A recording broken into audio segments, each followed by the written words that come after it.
Alléluia, gloire à Dieu. Je suis heureux de vous retrouver.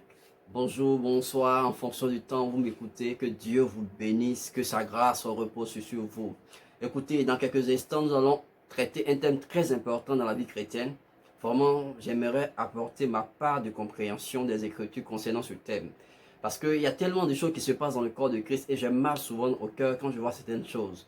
Et j'aimerais vraiment partager ma compréhension. Je ne veux pas partager mon expérience, mais je veux partager ma compréhension des Écritures. Et de la révélation que j'ai des Écritures concernant ce sujet qui est: est-ce que le chrétien peut être possédé par des démons? Est-ce que le chrétien peut être possédé par des démons? Saint-Esprit, viens prendre le contrôle de ce moment et guide-nous dans ta parole et dans ta pensée. Donne-nous de révéler ta parole, de révéler ta vérité, parce que, Seigneur notre Dieu, oui, de te révéler, parce que lorsque nous te révélons, lorsque tu te révèles, ta révélation, la révélation sur ta personne, oui, nous apporte une véritable liberté. C'est toi la vérité, Jésus-Christ. Viens te révéler à nous, Christ Jésus, notre bien-aimé Sauveur. Béni sois-tu au nom de Jésus-Christ. Amen, amen, amen, amen, amen, amen, amen. Bon, écoutez, nous allons aller vraiment en force et en puissance. Déjà, j'attaque vivement le sujet. Est-ce qu'un chrétien, quelqu'un qui a accepté Jésus comme sauveur et Seigneur, qu'il parle en langue, qu'il ne parle pas en langue, qu'il soit baptisé du Saint-Esprit ou pas, est-ce qu'un chrétien peut être possédé par des démons? Donc, on va vraiment répondre à cette question. Et déjà, nous allons commencer par le livre de Matthieu, au chapitre 12, versets 43 à 45. Il est dit ceci. Jésus dit ceci, que lorsque un esprit impur est chassé d'un homme, écoutez très bien, vous voyez, il ne faut pas faire dire à la Bible ce qu'elle ne dit pas. Il ne faut pas faire dire à la parole de Dieu ce qu'elle ne déclare pas. Il ne faut pas faire ça, ce n'est pas bien, ce n'est pas juste. Voilà. Maintenant, vous pouvez avoir expérimenté quelque chose. Votre expérience n'est pas la parole de Dieu, c'est votre expérience, c'est ce que vous avez peut-être vécu. Ok, allez-y avec. Mais il ne faut pas imposer ça comme la norme de la vie chrétienne. C'est ce qui fait qu'il y a beaucoup d'hérésie, il y a beaucoup de mensonges, il y a beaucoup de tromperies. Alors, donc, nous voulons regarder à la lumière de la parole et à la lumière de la logique des choses du royaume. Est-ce que, en tant que chrétien, je peux être possédé? Et cette vérité, c'est-à-dire la réponse à cette question, souvent, elle est un peu floue. Donc, dans le livre de Matthieu, au chapitre 12, à partir du verset 43 au verset 45, je vais le résumer, vous avez le passage pour le lire. Il est dit que c'est le Seigneur Jésus lui-même qui parle pendant qu'il était sur la terre. Maintenant, une parenthèse. Remarquez que Jésus n'a pas passé son temps à donner des leçons sur les démons, comment le diable fonctionne, comment son royaume est organisé. Toutes ces choses nous font perdre de vue l'essentiel. Hein? Jésus n'était, vous voyez, vraiment Jésus n'était pas dans ces détails-là. Ce dont on avait besoin, c'était la révélation du royaume. Et il a passé tout son temps à nous révéler le royaume. Et même quand les disciples étaient venus le voir pour dire: Seigneur, lorsque nous sommes partis pour annoncer ta parole, nous étions allés 2 à 2 pour vraiment proclamer ta parole, on a vu même que les démons nous étaient soumis. Il leur dit ceci: oui, je voyais le diable tomber du ciel comme un éclair, mais ne pas se réjouir pour cela. En cas qui se réjouit de ce que leur nom est inscrit dans le livre de vie. Vous voyez un peu? Donc, le Seigneur focalise notre esprit sur les choses du royaume. Parce que si nous comprenons les choses du royaume, il y a certaines tromperies, il y a certains mensonges des ténèbres dans lesquels nous n'allons pas nous inscrire. Gloire à Dieu. Donc Jésus dit dans Matthieu 12, 43 à 45 que un esprit impur, lorsqu'il est chassé dans le corps d'un homme, lorsqu'il est chassé, lorsqu'on le ménage et qu'il sort de l'esprit d'un homme, qui sort du corps d'un homme, qui sort de la vie d'un homme, il s'en va dans les lieux arides. Et puis, quand il est dans les lieux arides, il se promène fatigué, lassé, il dit: bon, je vais retourner dans d'où on m'a chassé. Et quand il arrive et que trouve que la maison est vide, tout est bien organisé, qu'est-ce qu'il fait? Il va chercher cet autre esprit plus méchant que lui et il vient habiter dans la vie de cette personne. Et la condition de cette personne devient encore pire que la première. Qu'est-ce que le Seigneur est en train de nous faire comprendre? que quand, c'est-à-dire pour que le démon, un démon qui a été chassé dans la vie d'un homme, c'est pas ma parole. Et je n'ai pas besoin, on n'a pas besoin d'avoir une licence en théologie pour comprendre ce qui est dit. Lorsque le démon est chassé, ce démon-là, hein, il ne vient réoccuper là où il a été chassé que si la maison est vide. Maintenant, qui est le chrétien? Qui est le chrétien? Et là, nous allons essayer de répondre à ça. Parce que si nous ne savons pas qui est le chrétien, ça sera difficile. Hein? N'oubliez pas une chose. Déjà dans Ézéchiel 36, 35, hein, Dieu dit ceci, qu'il va se former un peuple, et à ce peuple-là, il va lui donner un cœur nouveau, c'est-à-dire un esprit nouveau dans lequel son esprit viendra habiter. Et ce peuple-là, c'est toi, c'est moi. C'est nous qui sommes les enfants de Dieu. Donc le chrétien, c'est celui qui est né de Dieu. Dans Jean chapitre 1, verset 12, il est dit à tous ceux qui l'ont reçu, ceux qui croient en son nom, c'est-à-dire la parole, a donné le pouvoir de devenir enfants de Dieu, lesquels sont nés ni de la volonté des hommes, ni de la volonté de la chair, ni de la volonté du sang, mais de la volonté de Dieu. Nous sommes l'œuvre de Dieu, nous sommes enfants de Dieu. Nous sommes enfants de Dieu. Ça, il faut que j'explique ça clairement. Qui est le chrétien? Le chrétien est un enfant de Dieu. Maintenant, comment les choses fonctionnent en lui, cette personne qui est enfant de Dieu? Lorsque nous acceptons Jésus-Christ, c'est-à-dire lorsque nous disons Jésus, je te reçois dans mon cœur, je viens à toi, tu m'offres à toi, ou bien si Seigneur Jésus te demande pardon pour toute ma vie passée, maintenant là je veux marcher avec toi, reçois-moi reçois-moi, je t'ouvre la porte de mon cœur, rentre dans mon cœur. Voilà. Lorsque d'une manière ou d'une autre, nous ouvrons notre cœur à Jésus pour que Jésus vienne nous prendre, nous pardonner, pour que nous soyons son enfant, ce qui se produit, c'est quoi? Un, Dieu te pardonne tes péchés. Ça, il faut bien le comprendre. Dieu te pardonne tes péchés.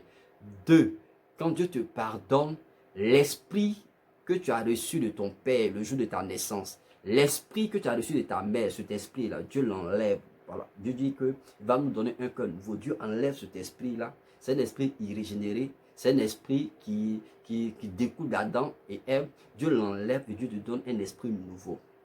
Et pourquoi Dieu te donne un esprit nouveau? À cause de l'œuvre achevée de Christ à la croix. Mais l'œuvre achevée de Christ à la croix, c'est quoi? C'est pas seulement la croix. L'œuvre achevée de Christ parle depuis sa conception. Depuis sa conception, sa naissance, la manière dont il a vécu. Parce que, écoutez, si Christ n'avait pas vécu dans la sainteté, hein, l'œuvre de la croix serait vaine. Donc, c'est vrai, on parle de la croix, mais n'oublions pas qu'il a vécu une vie de sainteté. Voilà pourquoi il était un agneau sans tache, pur. Hein? Vraiment, il était un agneau parfait pour le sacrifice, pour le péché, pour résoudre le péché de l'humanité. Parce que l'homme ayant péché, il était séparé de Dieu. Donc c'est Jésus qui nous réconcilie avec le Père. Donc en acceptant Jésus comme Sauveur et Seigneur, nous devenons enfants de Dieu. Et Dieu, donc Dieu nous ayant pardonné, Dieu nous ayant ôté de nous l'esprit que nous avons reçu de notre Père et de notre Mère, Dieu l'enlève, hein, et c'est-à-dire la nouvelle naissance, c'est le miracle le plus puissant de la vie d'un homme. C'est le miracle le plus puissant. C'est-à-dire pendant que tu es vivant, yeux clairs, Dieu te réclaire. Toi-même, tu ne vois même pas dedans. Tu vois même pas dedans. Il te réclaire comme flash autour. Mais Dieu te réclaire vraiment à un temps record. Dieu te réclaire. Il fait de toi une nouvelle personne. Certes, c'est vrai, ton aspect physique ne change pas. Ton sang, tu as toujours le même groupe sanguin. Mais ton esprit change, Dieu te donne un esprit nouveau. Ce n'est pas l'esprit ancien que Dieu va améliorer, qui va réadapter. Non, tu donnes un esprit nouveau dans lequel viendra habiter le Saint-Esprit. Gloire à Dieu.